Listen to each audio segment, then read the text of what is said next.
What's up, everyone, and welcome to ClearTalk. So in this video, we're going to be talking about, we're going to be reminding, what's what this video is about? Reminding people, or maybe this is the first time you're ever fucking hearing this. But we're going to talk about what has actually been happening in Gaza since this ceasefire.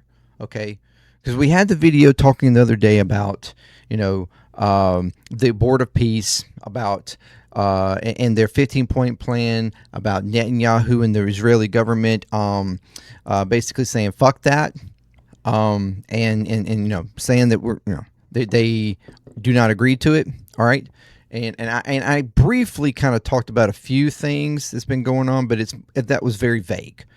In this video, we're going to specifically, a matter of fact, I'm going to hand this over to Ryan Grimm from Breaking Points to actually break it down and explain it, and then we'll talk about it afterwards. But we actually all the different things that have happened that Israel has done, okay, since the ceasefire. This is not even talking about the past 3 years. We're talking about since just last October, okay, and it probably will blow your mind. All right.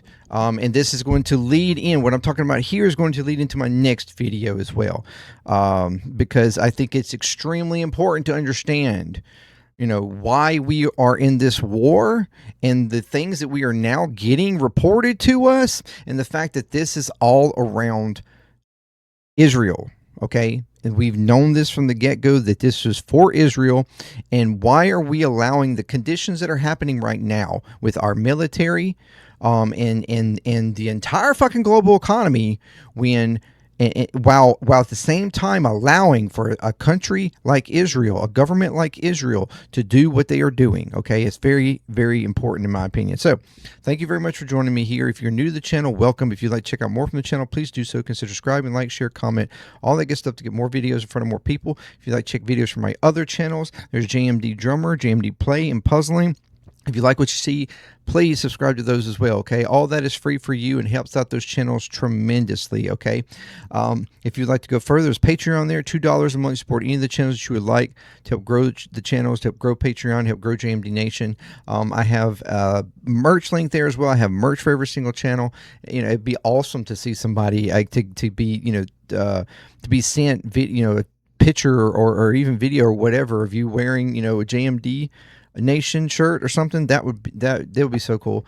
But either way, if you're a Patreon member, you get a discount on the merch. So even another reason to be a Patreon member. Either way, any way you decide to support, okay, is very much appreciated, and I thank you very, very much. And if you're returning, you're freaking amazing. Okay, you're freaking amazing, and welcome back, and keep coming back. So, all right, as I said, we're going to move over here, and I'm going to let this monologue section here that he does on this around Gaza in Israel. This is from Ryan Grimm, who is, of course, a part of Breaking Points. He is also a co-founder of Dropsite News. If you've never checked that out, it's with Jeremy Scahill and a number of others that have amazing access to all kinds of journalism and journalists around the world. They've been talking and giving us all the details around everything going on in the Middle East and the Iran war in Israel and everything else, along with all the other sections and parts of the world where situations are happening. They're great website, website, and you can get it on X and stuff like that. They're previously from like The Intercept, which is also great journalism site.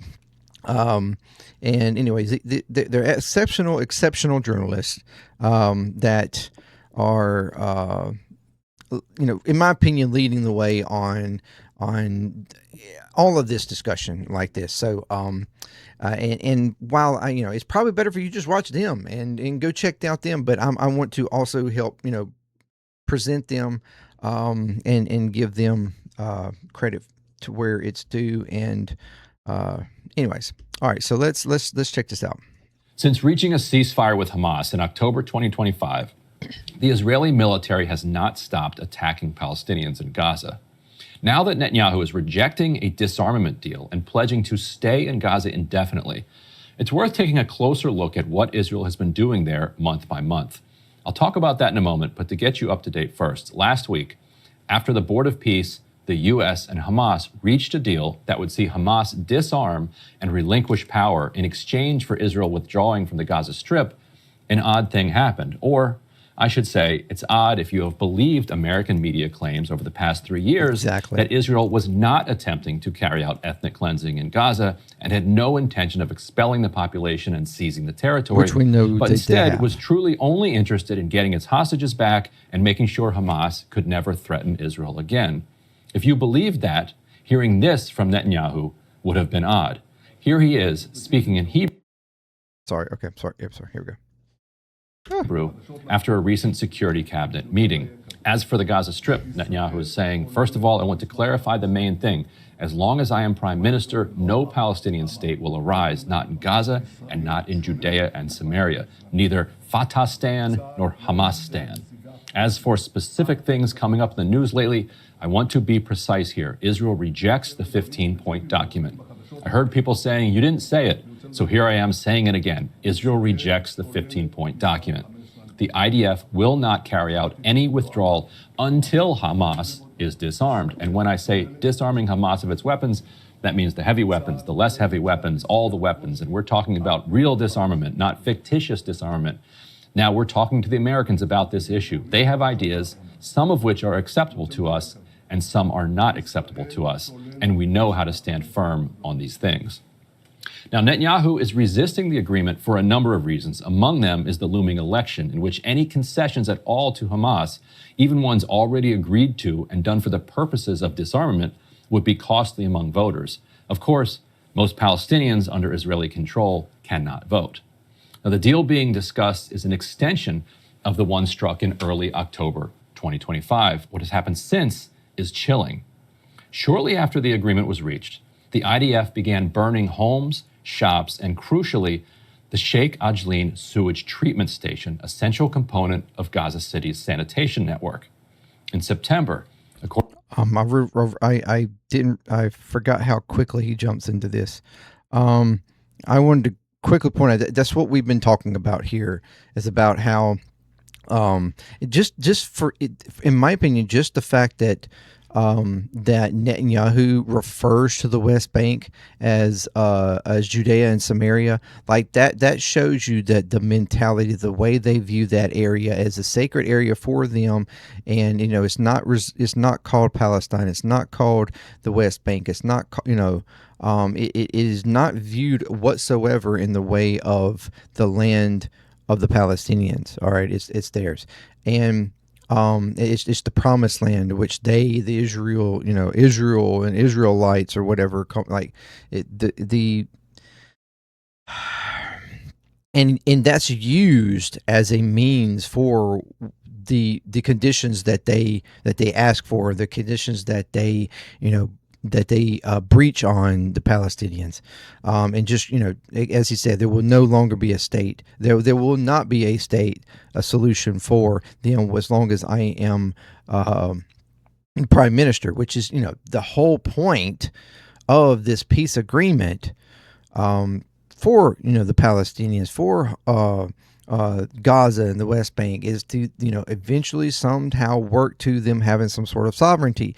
I mean, if you are never going to allow a group of people to have any kind of sovereignty, then you are not in any way possible approaching any kind of peace with any kind of with any genuinity. All right, it's disingenuous to act like you want peace if you're not actually going to allow people to have peace.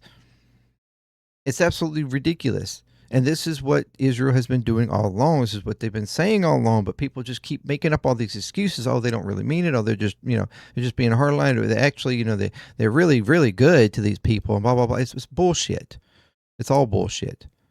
And this is what they've wanted to do all along, is to take the land, remove the people, whether that was voluntarily leaving or quite literally removing them from the earth. All right. Anyway, let's. I backed up a little bit so he can go, because he immediately jumps into what they've been doing. So let's go back through that. Extension of the one struck in early October 2025. What has happened since is chilling.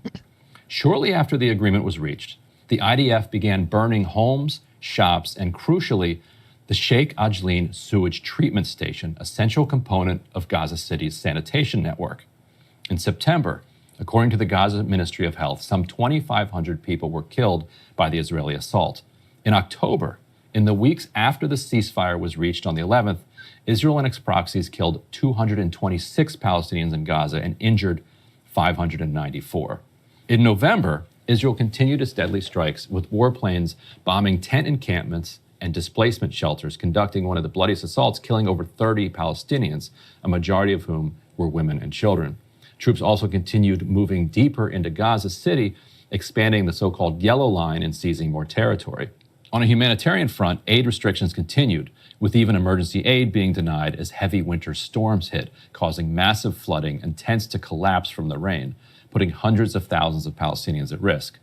Israel had agreed to allow for reconstruction as part of the deal, but instead blocked supplies and equipment needed. Israel killed another 130 people in November and wounded 315. In December, satellite images showed that Israel was preparing for a permanent presence by constructing at least 13 new military outposts inside Gaza. A lack of waste management resulting from the earlier attacks led to a buildup of 900,000 tons of garbage, exacerbating the public health crisis due to Israel's control of all of Gaza's major landfill areas. Israel killed 60 Palestinians in December, the least violent month of this quote-unquote ceasefire, and wounded another 244. In January, Israeli encroachment into Palestinian land continued, with the military turning the Yellow Line, splitting Gaza into a physical barrier.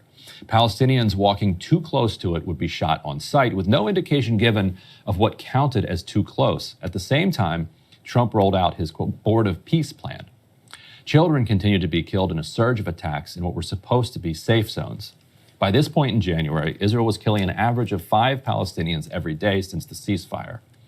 As the winter weather continued, shelter supplies were blocked from entering the Strip, leading to dozens dying from cold temperatures, including babies. 1-year-old Mohammed Bassiouni became the 7th child to die of exposure that winter. At least 25 more were crushed to death by collapsing buildings as storms ripped through Gaza, and even more of the population was forced into tents, even as Israel blocked delivery of tents. That month, 107 were killed by Israeli attacks and 290 wounded. In February, Gaza's government media office put out a report demonstrating that Israel had violated the ceasefire agreement over 1,500 times, with civilians, including women, children, and medical workers, being routinely targeted. The prevention of equipment and supplies to search for bodies in the rubble led to families resorting to crude measures to try and find the family's remains. One man was left to search for his family, the remains of his pregnant wife, unborn child, and children, by digging through the dirt with a flour sifter. That month, Israel blocked engine oil and spare parts from getting into Gaza, a move that would have debilitating consequences for machinery, vehicles, and generators over coming months. Throughout February, 106 people were killed and another 250 wounded. In March, after strikes on Iran, Israel reimposed a total siege on Gaza, causing fuel and food supplies to dwindle. 84 people were killed as the world's attention turned away, and another 247 were wounded. In April, as Israel began increasingly outsourcing violence to local militias, one of them launched a deadly attack on a refugee camp, firing at people's homes and at children under the cover of airstrikes, killing at least 10 and wounding dozens. Later, a 9-year-old girl, Ritaj Rihan, was shot to death in Beit Lahia while attending class at a school made up of makeshift tents. DropSite's Mohammed Ahmed spoke with her mother, Ola Rihan, about the day, and she told him, quote, "She went to school like every other time she goes. She hadn't even been there an hour when I got the news that she was injured. I said, maybe it's a minor injury in her leg or her hand. Not even 15 minutes later, they told me, your daughter has been martyred. I collapsed to the ground from shock. I couldn't bear it. There was supposed to be a ceasefire, but it didn't happen. She was in the school when the bullet found her. What do you want me to say? Ritaj is everything to me. Ritaj is a piece of my heart," she said. She went on her own 2 feet, and she came back to me on a stretcher. Meanwhile, Israel was also denying insecticide and rat poison. Ahmed Dremley reported on the surging rat infestation. Those sleeping in tents had to contend with more than just the elements and now would be routinely bitten while they slept. 115 more Palestinians were killed in April, and 402 were wounded. All of this continued in May, with warnings of an environmental and biological apocalypse if urgent action was not taken. Families continued searching through rubble for their loved ones by hand due to a lack of appropriate equipment allowed into the Strip. The physical divide at the Yellow Line had been fortified with newly constructed military bases. On Eid Day, strikes killed at least 16 Palestinians. The World Central Kitchen announced it was rolling back their food and contribution due to financial pressure, noting specifically that the reduction was not due to a change in need on the ground. That month, Israel killed another 104 people and wounded 517 in Gaza. In June, the number of people killed since the ceasefire topped 1,000. Israel also temporarily closed all of the border crossings in retaliation for Iran's retaliatory strikes, which came in response to Israel's attacks in Lebanon. Israeli airstrikes on tent encampments on the beach continued. Here's the Yassin family surveying the wreckage around their tents. Meanwhile, at the G7, Trump told the world that Hamas had been respecting the ceasefire.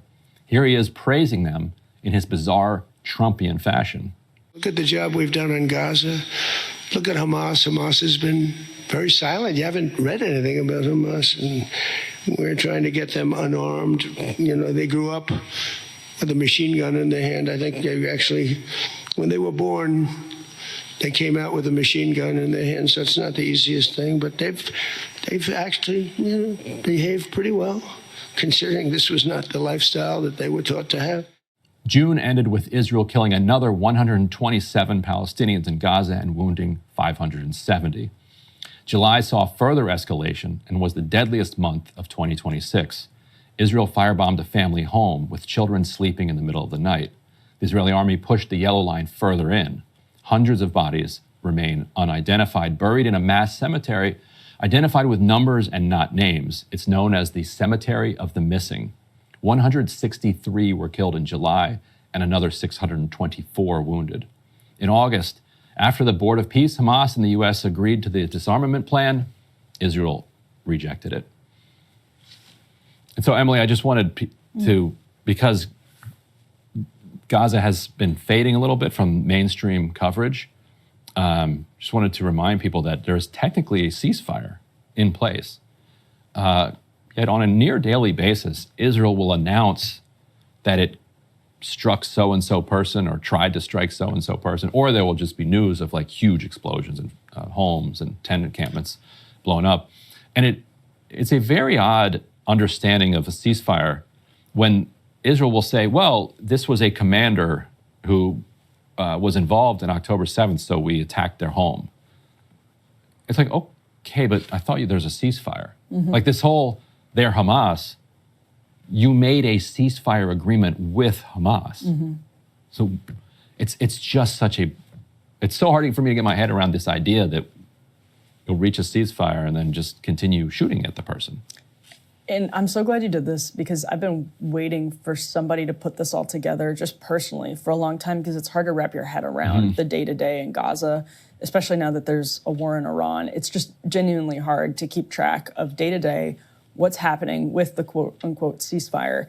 And for example, you wrote 13 military outposts have gone up, Israeli military outposts. I'm ashamed to say I didn't realize that it was 13. Had gone up in Gaza since the ceasefire. That is a remarkable fact, and it's something, to your point, that's getting buried in the coverage. And just the last thing I would say on that is I think that was part of Trump's plan, and we've talked about this. We've asked Jeremy this, too, multiple times since he's been covering the Iran ceasefire, and he covered the Gaza ceasefire so closely. I think Trump knows that he can make this public relations push to say he settled the conflict and then watch the corporate press put it on the back burner so that politically none of this matters. That's what he's betting on, is that politically none of this matters. And I do think, sadly, that's kind of proving to be true. And one reason that there's less coverage is that Israel has literally killed so many of the journalists there. 2 days ago was the 1-year anniversary of the deliberate assassination of Anas al-Sharif, who was the most prominent Palestinian journalist working in Gaza. And just this morning, we got news that Mohammed Awad, who is a well-respected photojournalist in the West Bank and a drop site contributor as well, was arrested in a raid on his home in Ramallah. He becomes, by our count, or by a count I saw, the 40th journalist who is currently detained by Israel. And so if you are killing and detaining the people who are going to tell you the news, even if and letting nobody else in. And letting nobody else in, even if the public's attention is waning and moving to other issues, if there aren't journalists to tell the story, then there's nothing to kind of take your attention away from. So what you just saw was the work of journalists who are still going in Gaza. Abdelkader Sada, Mohammed Ahmed, terrific, courageous journalists, as well as some others that I named there, and led by our Middle East Bureau Chief, Sharif Abdel Qaddous, who's just absolutely terrific. And they're still pushing, but so many of their colleagues have been killed or imprisoned that the work becomes that much more difficult. So, and this is the incredible part. And even the analysis from Emily there, understand that Emily's right wing. Okay. Now she's a more centrist right. She actually at this point is very frustrated and with everything that has happened with this administration and in Trump, even though I'm fairly certain she probably actually voted for him. But she has been quickly turned and her even admitting that, you know, that she didn't even know about the outposts, okay, that they've installed 13 or 15, whatever it was, outposts within Gaza, where they are, you know, doing military actions. Okay, they are watching, as you heard him say, as you know, they're just walking even close to the yellow line, they get shot. This absurdity of, you know, if you get within a certain amount of pace, and then the yellow line itself, we've talked about this for, you know, it's obscured. It's not like it's a definitive yellow line. And people, and not only that, but there are cases where they literally move that line overnight, or, you know, and stuff like that. They'll inch it further in. So, you know, one day you might think the yellow line is right here, but then the next day it's actually closer, and then all of a sudden your ass gets shot because you got too close to it and you didn't realize it had been moved. This is what they're doing. Okay. Every damn day since the ceasefire, they have been doing some sort of action in Gaza. As you heard him admit, even the Trump himself, this administration admitting that Hamas has behaved. Hamas has not done anything. You don't hear about Hamas. They have been good. Even though they were supposedly trained and came out the womb with fucking guns in their hands, absurd as that is, and we know that's absurd, but nevertheless, even that supposedly being the mentality of these Palestinians, of Hamas, they are being good, while the most moral, amazing, democratic military and government in the Middle East is on a fucking day-to-day basis killing people, or removing resources, shutting things down, blockading them, preventing things from getting in. If it's not being killed by gunshot or by military strike on fucking tents, then it's disease and sickness and the lack of food, because they quite literally have no disposal of trash. You saw 900,000 tons of waste. They've blown, and the reason why yes, the insecticide or and stuff for rodents and stuff has not been allowed in to, you know, to help maintain the rodent population, but the rodents actually come out because they were blowing up and destroying sewage systems. They've purposely destroyed those systems, which has allowed all these, enforced all these, you know, rodents and stuff to come out. And this is tormenting the population.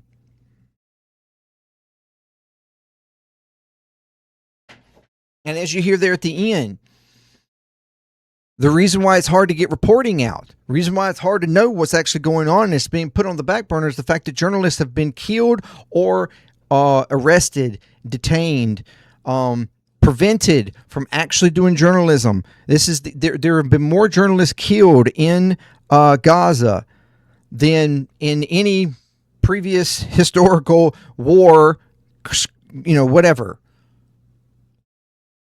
This is a direct attack on journalism, on a direct attack on accountability for what they are doing. Israel does not allow anybody into Gaza Strip.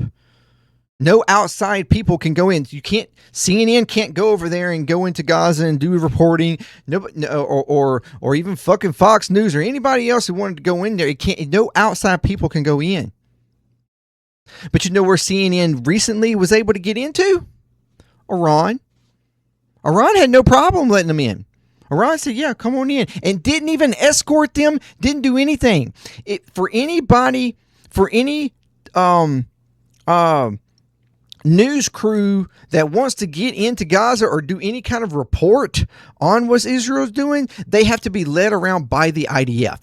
They are not allowed to go anywhere without the IDF. So they have to, and then they have to like cull through and know what footage they're using or what they're saying. What they mitigate and control everything that any kind of media, outside media, attempts to report on Gaza. Iran just let CNN right in. Let them through the front door. Say, yeah, y'all go. Have fun. Let everybody know what's going on here. They had no problem with it. Because they're not hiding anything.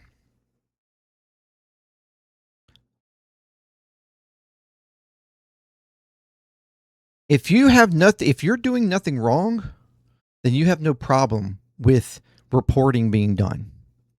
And since October 7th, Israel has directly and consistently blocked reporting from happening. The only reporting that we have been able to get out of Gaza is from actual Palestinian journalists and reporting that was going through outlets like Al Jazeera or whatever, which Israel tried to ban within Israel. Right? They did ban within Israel, but Al Jazeera's out of Qatar. They can't control where else Al Jazeera gets displayed. You can go openly on YouTube and watch anything else, but they get direct access. They are able to get content from journalists within Gaza, and that's the only way any of this stuff has been. Mostly the way this stuff has been has gotten out. What's been actually going on? The pictures, the videos, and stuff like that have been posted up. The fact that we can see and what he's reporting on, he's reporting on actual direct things that we know that Israel has done within the Strip. He didn't even mention the prison systems and stuff that we've talked about and the abuse and stuff of Palestinians is going on in the prison systems, violence, rape, and everything else that's been going on. And I mean, this is, you're seeing videos and pictures almost on a daily basis of children literally killed or blown up, body pieces, dead, bullet wounds. I mean, it is absolutely atrocious what Israel has done. And you still have the Israeli lobby out there making an argument and trying to defend, like, this is war. That's what happens. Or these are people who are guilty. They are a threat to us. They're a threat to our livelihood. They're a threat to our existence.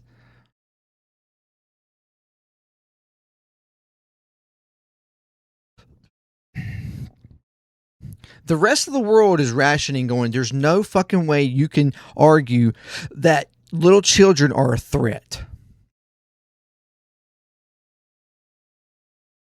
But they literally will make that argument because they say, well, they're brought up from early age to hate Israel.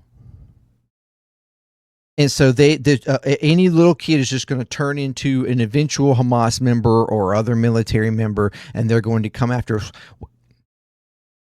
to the degree that they may hate you, and to the degree that they might actually try to commit something against you. It's because of you and what you have done to the Palestinian people for decades. The suppression, oppression, the blockades, the control, the largest open house prison in the world. That's why. Because you are an apartheid, genocidal nation. Whether we're talking about Gaza or West Bank or what they're fucking trying to do in Lebanon now.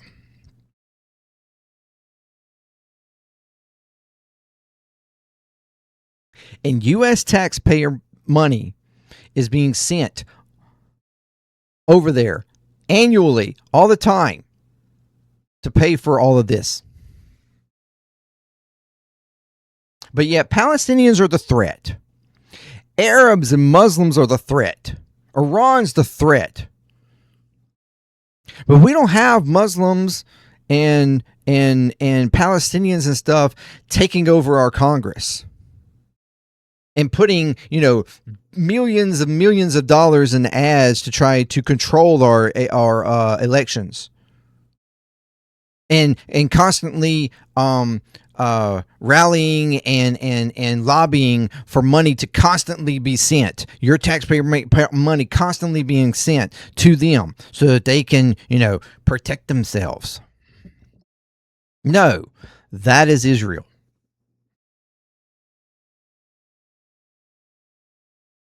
The threat is not Arabs. It's not Muslims. The threat is not Palestinians. It's not Iranians.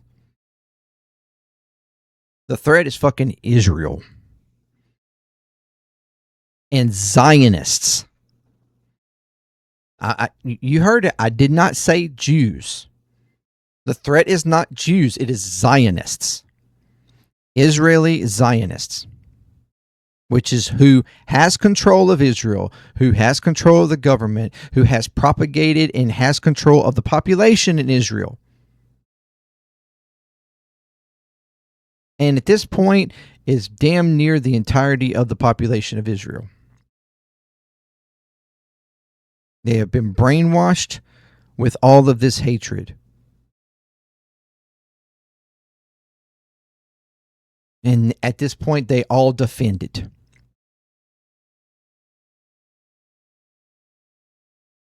And pretend and act like they're the most victimized people in the world. All the anti-Semitism.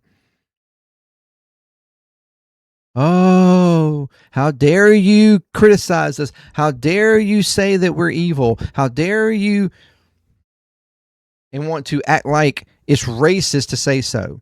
As if they're on the same level as, I don't know, a black community here in America.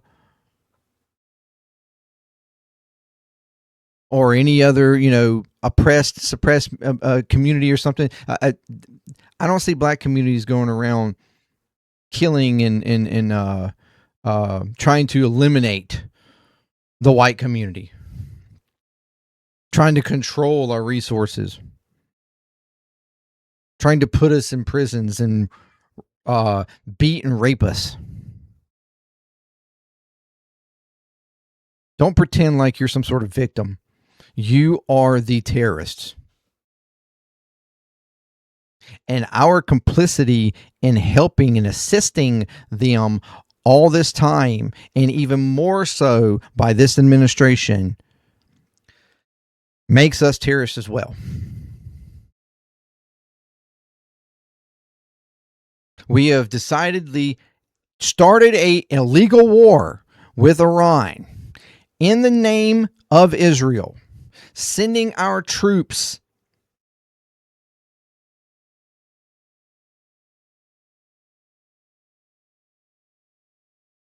completely, at this point, 6 months in, completely upending all of our defensive weaponry. We're running out of all of our anti-missiles, and tomahawks and other defensive weaponry. We're running out of them. And now, as I'm going to talk about in another video, we have the mental illness and the mental breakdown of actual military members happening right now because of the treatment and the or mistreatment of our military members by this administration. All in the name of this country that is enacted what you just heard for almost a year now. At this point, they have killed, since the ceasefire, Israel has killed more people than Hamas killed on October 7th. Just since the ceasefire. Again, as I've said over and over again, it's you cease, we fire. The same reason why they rejected the 15-point plan is they wanted Hamas to completely continue to cease, disarm, let go of everything, while they continue to shoot and kill and attack what they deem as threats. Like he spelled it out. Every time they say, well, that was somebody who was a general or something on October 7th. Yeah, but do you not understand the point of a ceasefire? I don't care if this is your enemy. The point of a ceasefire is that you both cease fucking firing.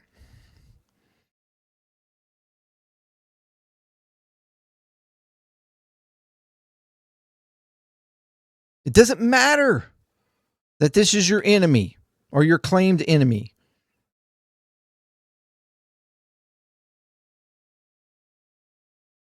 That's what a ceasefire. They literally do not abide by the logic of a ceasefire that every fucking body else in the world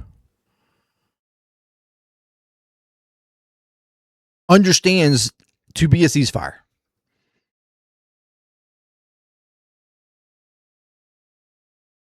It's the arrogance and the impunity and the superiority that they have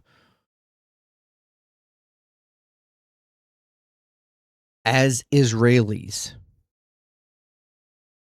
And they brand that as Jewish people and everything. Like they literally bring down the idea and the name of Jewish people because of the actions that they continue to carry on. They are bringing such hatred and vitriol to the broader Jewish community when it's not the broader Jewish community. It's just fucking Zionists within Israel.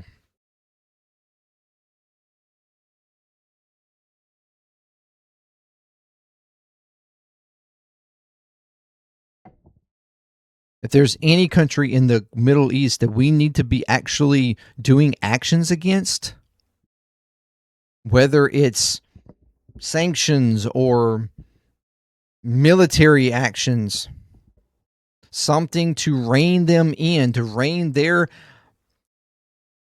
path of terrorism, it is Israel. I said it, I don't care. They are the problem. They have been the problem for almost a century now.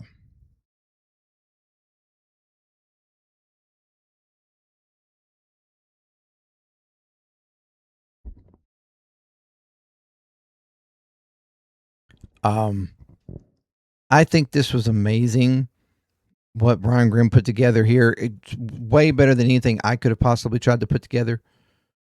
Of course, again, he's got the access, he's got the, journalism connections, and and they've been working on that. They work on this on a daily basis. He did an excellent job of putting this together. Bravo to Brian Grimm. He's one of the most respected journalists, in my opinion, for me. along with every other journalist he just mentioned just there at the end. It's genuine journalism is hard to find these days, and it's almost impossible to find in the mainstream, because most of the mainstream quote unquote journalists are just fucking commentators, throwing out sound bits and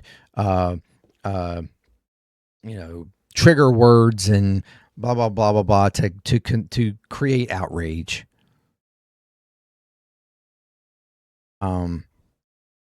It's people like Ryan Grimm and others around, in that he has connections to and stuff, that actually have genuine, authentic, integral journalism, and that's what we need to get back to.